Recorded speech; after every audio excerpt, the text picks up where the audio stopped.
क्या हो अगर सबसे बड़ी गलती ये ना हो कि सब कुछ बदल रहा है, बल्कि उसका विरोध करना हो? इस वीडियो में हम बौद्ध ज्ञान का अध्ययन करेंगे और सीखेंगे कि कुछ भी हमेशा के लिए नहीं रहता। शांति पाने के लिए हम बदलाव को कैसे अपना सकते हैं? जीवन रुकता नहीं, मौसम बदलते हैं, लोग आते जाते हैं, शरीर बूढ़ा होता है, रिश्ते बदलते हैं, फिर भी हमारे भीतर कुछ ऐसा है जो चिपका रहता है, संघर्ष करता है, कष्ट सहता है। बौद्ध धर्म ये वादा नहीं करता कि सब कुछ वैसा ही रहेगा। ये जीवन के प्रवाह को रोकने या आपको शाश्वत स्थिरता की गारंटी देने की कोशिश नहीं करता। ये उससे कहीं ज्यादा मूल्यवान चीज का वादा करता है कि अगर आप बदलाव को छोड़ना सीख जाते हैं तो आप बदलाव के बीच शांति पा सकते हैं। ये प्राचीन ज्ञान हमें याद दिलाता है कि जो कुछ भी पैदा होता है वो मर जाता है, जो कुछ भी जुड़ा है वो एक दिन अलग हो जाएगा, और अस्तित्व के इस प्राकृतिक नृत्य का विरोध करने से केवल पीड़ा ही पैदा होती है। दुख बदलाव से नहीं बल्कि आसक्ति से, उस स्थायित्व के भ्रम से पैदा होता है जिसे हम सुरक्षित महसूस करने के लिए बनाते हैं। बौद्ध धर्म हमें त्याग करने के लिए आमंत्रित करता है, हार मानकर नहीं बल्कि गहरी समझ के साथ अपरिहार्य से लड़ना बंद करके जागृत होने के लिए। ये वीडियो आपको किसी बात के लिए राजी नहीं करना चाहता, बल्कि आपको बदलाव को एक अलग नजरिए से देखने के लिए आमंत्रित करता है। वो है बुद्ध का नजरिया। आज हम ये जानेंगे कि नश्वरता को कैसे स्वीकार करें, समझदारी से कैसे त्यागें और एक ऐसा आंतरिक केंद्र कैसे पाए जो किसी बाहरी चीज पर निर्भर न हो, क्योंकि शायद वही जगह जहां आपने सोचा था कि सब कुछ बिखर जाएगा, वहीं से आपकी जागृति शुरू होती है। अंत तक रुके, आपको पता चल सकता है कि कुछ भी स्थायी नहीं है, लेकिन शांति बनी रह सकती है। पहली बात, ये पहचाने कि सब कुछ नश्वर है। बुद्ध ने सिखाया, सभी स्थिर चीजें विलीन होने के लिए नियत है। ये पहला सत्य है जिसे स्वीकार करना कठिन है, लेकिन ये मुक्ति देता है। कुछ भी नहीं, न सुख, न दुख, न शरीर, न रिश्ते एक जैसे रहते हैं। सब कुछ बदलता है। समस्या ये नहीं है कि चीजें बदलती हैं। परिवर्तन स्वयं तटस्थ, स्वाभाविक, अपरिहार्य है। असली संघर्ष तब पैदा होता है जब हम उसका विरोध करते हैं, जब हम चाहते हैं कि जो सुखद है वो हमेशा बना रहे, या जो असुविधाजनक है वो तुरंत गायब हो जाए। सब कुछ जीवित है, और जो जीवित है वो रूपांतरित होता है। इसके विपरीत दिखावा करना हवा को अपने हाथों में पकड़ने की कोशिश करने जैसा है। इसे स्वीकार करना निष्क्रियता नहीं बल्कि बुद्धिमत्ता है। ये बिना किसी बोझ के हल्के से चलना सीखना है। ये स्थायित्व की मांग किए बिना हर पल को अद्वितीय मानना है। नश्वरता को स्वीकार करना ज्वार से लड़ना बंद करना है। ये लहर को देखना और ये जानना है कि वो टूटने वाली है, और फिर भी समुद्र का आनंद लेना है। जो कोई इसे समझता है वो कम भय और अधिक कृतज्ञता के साथ जीता है। वे जानते हैं कि कुछ भी उनका नहीं है, और इसीलिए वे उसका बेहतर ध्यान रखते हैं। दूसरी कुंजी, आसक्ति दुख का मूल है। बुद्ध स्पष्ट थे, आसक्ति ही पीड़ा का कारण है। हम इसलिए दुख नहीं सहते क्योंकि कुछ बदलता है। हम इसलिए दुख सहते हैं क्योंकि हम नहीं चाहते कि वह बदले। हम लोगों, दिनचर्या, विचारों, अपने उस रूप से चिपके रहते हैं जो अब मौजूद नहीं है। आसक्ति कहती है ये स्थायी होना चाहिए।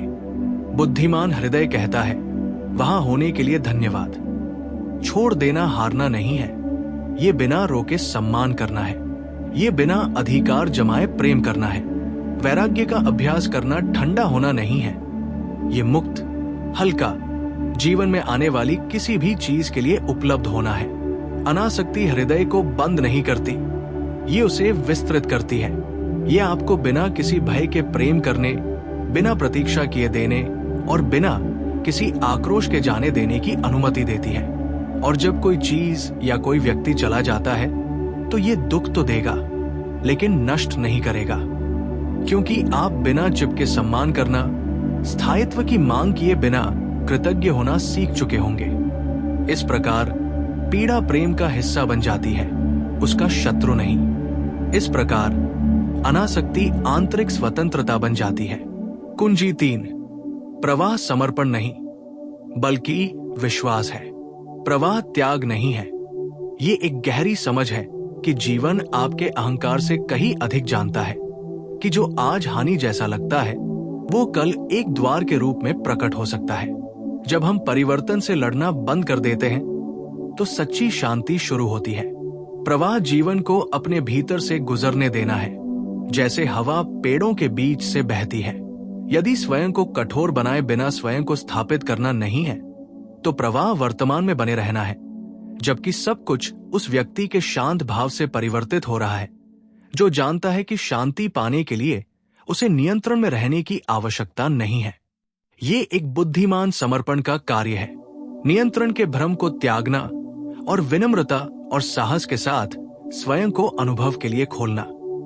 आंतरिक लचीलापन आध्यात्मिक शक्ति है।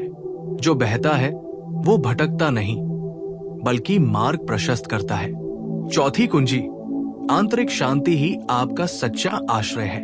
आपके आसपास की हर चीज बदल सकती है, लेकिन एक जगह ऐसी है जो आपकी वर्तमान जागरूकता को नहीं बदलती। बौद्ध साधना आपको वहीं स्थिर करने का प्रयास करती है। शांति पाने के लिए आपको दुनिया को नियंत्रित करने की जरूरत नहीं है। वास्तव में जितना अधिक आप इसे थामे रखने की कोशिश करते हैं, उतना ही ये आपसे दूर होती जाती है। सच्ची शांति बाहरी प्रभुत्व से नहीं बल्कि आंतरिक जुड़ाव से पैदा होती है। वहां आपके भीतर उस मौन आश्रय में तूफान शांत हो जाता है। परिवर्तन एक खतरा नहीं रह जाता और स्वामी बन जाता है, क्योंकि जब आप स्वयं में होते हैं तो कोई भ्रम नहीं होता, केवल स्पष्टता होती है, केवल उपस्थिति होती है। यही अभ्यास है, चाहे बाहरी दुनिया कांपती भी हो, अपने केंद्र पर बार बार लौटना, जब तक कि वो फिर से डूब न जाए। जब आप उस आंतरिक आश्रय को विकसित करते हैं तो परिवर्तन आपको नीचे नहीं खींचता बल्कि आपको जागृत करता है, क्योंकि उस शांति से आप अवलोकन कर सकते हैं, चुन सकते हैं और बुद्धिमानी से कार्य कर सकते हैं। पांचवी कुंजी, जाने देना भी प्रेम का एक रूप है। कभी कभी हम मानते हैं कि प्रेम का अर्थ थामे रहना है, लेकिन बुद्ध इसके विपरीत सिखाते हैं कि शुद्धतम प्रेम वो होता है जो समय आने पर छोड़ देना जानता हो। छोड़ देना त्यागना नहीं है, ये जीवन के चक्रों के प्रति गहन सम्मान का भाव है। ये बिना किसी द्वेष, बिना किसी कड़वाहट, बिना अपने हृदय को बंद किए छोड़ देना है। ये उस चीज को शांति से जाने देना है जो अपना उद्देश्य पूरा कर चुकी है। जब हम इस जगह से छोड़ देते हैं तो हम नए के आगमन के लिए जगह बनाते हैं, बदलने की चिंता से नहीं बल्कि इस विश्वास से कि हर चीज का अपना समय होता है। उस खाली जगह में कोई कमी नहीं है, संभावना है, और उस संभावना में शांति खिलती है। हर बार जब आप कृतज्ञता के साथ छोड़ते हैं तो आपका हृदय विस्तृत होता है। हर बार जब आप स्वीकार करते हैं कि कुछ समाप्त हो गया है तो आप उस चीज के लिए जगह बनाते हैं जो जन्म लेती है। जीवन एक नदी है, जितना कम आप ढोते हैं उतना ही आप बहते हैं। जब सब कुछ बदलता हुआ प्रतीत होता है तो मैं इसे कैसे लागू करूं? प्रतिरोध को छोड़ने से शुरुआत करें। अपने मन का निरीक्षण करें। आप किस चीज को थामे रखने की कोशिश कर रहे हैं? आप किस बदलाव को स्वीकार करने से डरते हैं? इसे लिख लें, नाम दें, फिर सांस लें और याद रखें, आप असफल नहीं हो रहे हैं, आप जाग रहे हैं। जब कोई दूर चला जाए तो आभारी रहें और बांटें। जब कुछ टूटता है तो जो था उसका सम्मान करें। जब कोई पड़ाव समाप्त हो तो भागे नहीं, उसे महसूस करें। हर चीज को ऐसी आंखों से देखने का अभ्यास करें जो कहती हो, ये भी बीत जाएगा। भावनाएं, परिस्थितियां, चक्र, हर दिन अपने केंद्र पर लौटें। 5 मिनट का मौन ये याद रखने के लिए पर्याप्त है कि सब कुछ चलता रहता है, लेकिन आप शांति में रह सकते हैं। और अगर छोड़ना कष्टदायक हो तो करुणा से खुद से कहें, मैं बिना अधिकार के प्रेम करना सीख रहा हूं, क्योंकि वो भी बढ़ रहा है। जीवन बदलता है और आप खुद को खोए बिना इसके साथ बदल सकते हैं, क्योंकि शांति उसमें नहीं है जो बचा है, बल्कि उसमें है कि आप बदलते हुए को कैसे देखते हैं। अगर ये संदेश आपके साथ गूंजता है तो ये माध्यम हर पड़ाव पर आपका साथ दे सकता है। हम यहाँ उत्तर नहीं देते, हम आपके साथ चलते हैं, क्योंकि हम सभी किसी न किसी मोड़ पर बदलाव का विरोध करते हैं। टिप्पणियों में साझा करें कि आपको किस बदलाव को स्वीकार करने में कठिनाई हो रही है। उसे नाम देना ही छोड़ने की शुरुआत है। और अगर किसी को ये सुनने की जरूरत है तो इसे उनके साथ साझा करें। पता नहीं कब एक शब्द दिल को सुकून दे जाए। अगर आप बौद्ध धर्म को एक आंतरिक मार्ग के रूप में तलाशना जारी रखना चाहते हैं तो सदस्यता लें। हर हफ्ते एक संदेश जो आपको सब कुछ बदलने पर भी जाने देने, समझने और शांति पाने में मदद करेगा। कुछ भी हमेशा के लिए नहीं रहता, लेकिन आप भटके हुए नहीं हैं।